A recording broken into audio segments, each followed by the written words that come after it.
another ACC team that has an opportunity to keep its playoff hopes alive, but has to win a rivalry game that has struggled in, and that is the Louisville Cardinals hosting the Kentucky Wildcats, 7-point spread.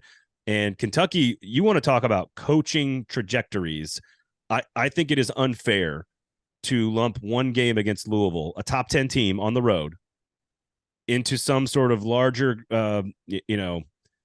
verdict on Mark Stoops, who outside of the pandemic season, I think has had 8 straight winning seasons at Kentucky, which is largely unheard of.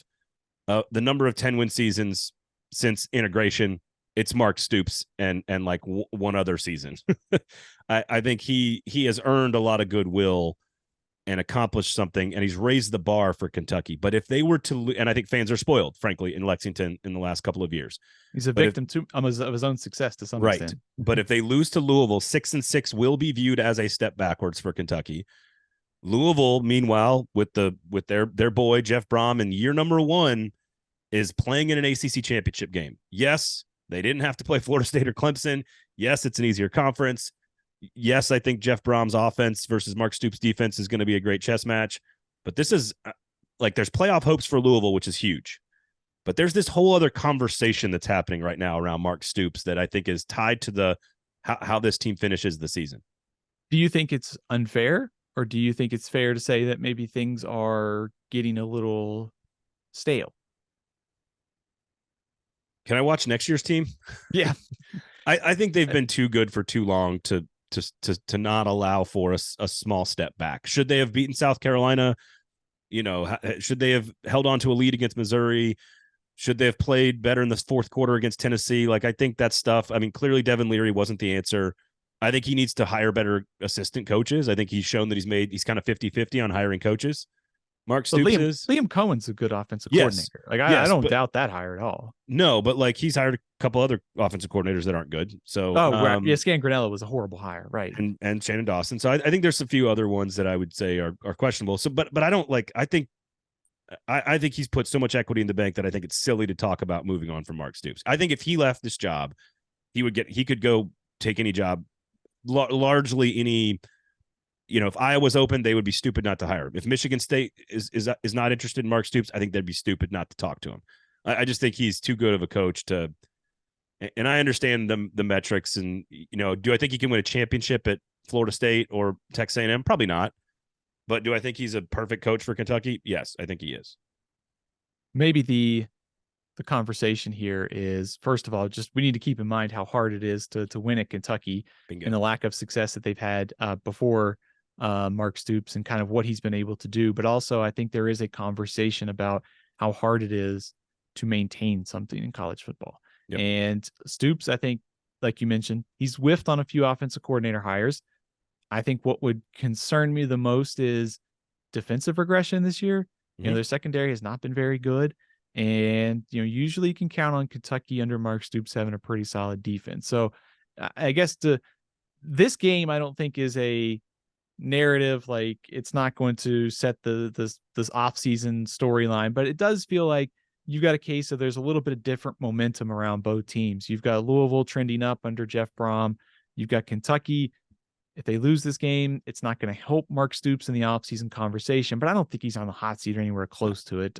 It's just, it's a game between rivals where one seems to be trending up and the other is kind of trying to figure out where it is, if that makes sense. No. And I think Jeff Brohm is National Coach of the Year candidate without question. He's one of the top 3 or 4 names in that conversation. So we can't leave that off of this, because I think that is tied directly to how people are feeling in the state about Mark Stoops. Is because you're looking across the way, you're looking over a couple hours west of you, and you're going, wait a second, 1 loss championship game stuff from Jeff Brohm. Look, Jeff Brohm is clearly an excellent football coach. Purdue went to the Big Ten championship last year with, and now he's taking Louisville. So. He won a division with Purdue. This guy's clearly very good. And I think that is the layer that what makes college football great is when your arch rival's coach is doing great, and your coach, despite being, again, Kentucky has played football for 108 seasons. 12 times they've had 8 wins. And Mark Stoops has a third of them.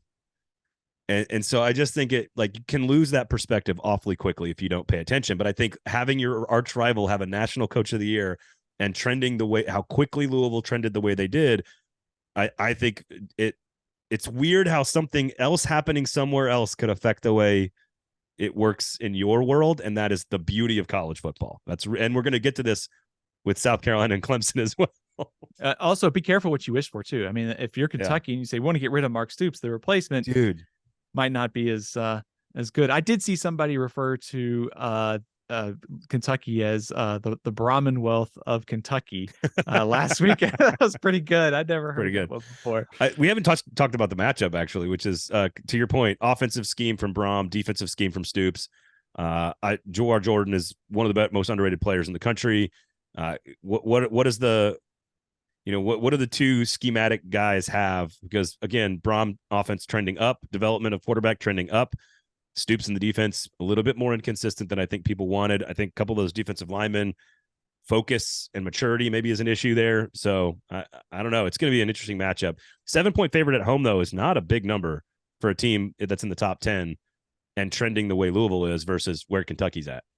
I think it has a lot to do with the series, which is Kentucky has won 4 in a row. And, you also have Louisville. I don't think they're overlooking this one, but they've still got the ACC Championship game. So there's a lot to play for here for both teams in terms of what it could mean this season. But I think the matchup that I'm watching here is you've got a high-powered Louisville offense that Brohm is known for quarterbacks, and Jack Plummer's been solid, but it's the ground game. Jewar Jordan, Isaac Jurindo.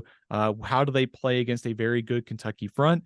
On the other side of things, you've got a quarterback in Devin Leary, who I think we all thought was going to be some sort of impact addition. He's been up and down.